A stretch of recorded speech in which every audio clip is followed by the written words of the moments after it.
لقيتوني كنشوف لي رياكسيون ديال الشعب والاعلام المصري مع التصريح اللي راه داروا المدرب ديالو ملي بكى فيه شنو ولا وما قديتش انه ما نردش البال العقليه ديالهم في كيفاش جاو هنيش. انا ما عطلوهش سوا الاعلام سوا الشعب، دونك بالحرف وحل غير مع الشعب ديالو وحطوه امام امر الواقع اللي هو برو. كابتن ابراهيم بيقول لك الفندق فيه ناموس. ناموس يا كابتن ابراهيم؟ عمرك سمعت ان في ناموس في فصل الشتاء؟ الناموس عم يجي في الصيف.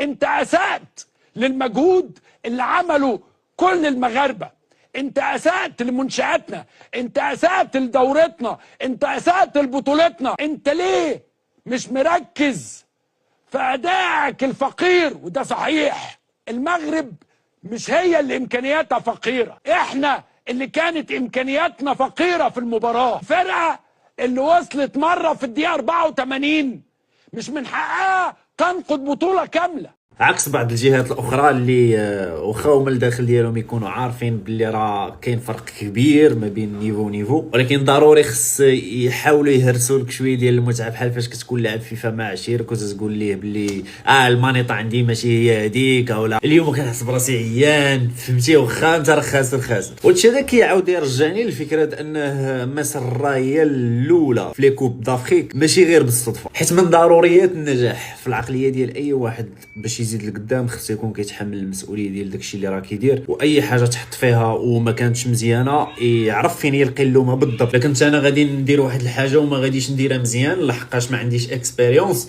وبلاص ما غادي يكون عندي داك المشكل وغادي يجيو غنقول فين غلطت هنايا بالضبط، غادي نبدا نقول ضربوني بالعين صافي، غادي نلوح الريسبونسابيلتي على واحد الحاجه وما غاديش نشوف راسي انا والغلط اللي راه درتو فين كان بالضبط. هكا من هنا لقدام دائما تيكون عندي واحد المبرر اللي تنخرج به راسي في بلاصه ما انايا غادي يكون قدامي المشكل اللي غادي نحاول نخدم عليه ونصلحه. المهم تحياتي للمصريين. والعجيب في الامر هو انه في كاع لي كوب دافريك اللي راه دازوا اللي كانوا في ظروف كارثيه حتى شي واحد ما كان كيدوي. راه مشينا للبلايص فين كان الكوب دافريك ديك الساعه كلشي كان بالنسبه ليهم راه عادي، وفجاو الاحسن الظروف اللي عمرهم ما عاشوها من قبل هذا الشكاوي كثروا، ولا كل واحد لاقي باش يدرق المصائب اللي راه كاينين عنده. تبارك الله علينا والله الا المغرب داروا خدمه نقيه وحمروا لينا الوجه. موالفين تنقولوا يا ربي غير ما طراش شي كارثه، ولكن في هذه المره هذه راه ماشي المتوسط، نو حمروا لينا الوجه، وراه حتى لدابا عمر شي نسخه ما دازت بحال هذه. اللي ما باغيش يعترف بها راه غير تيكذب على راسه.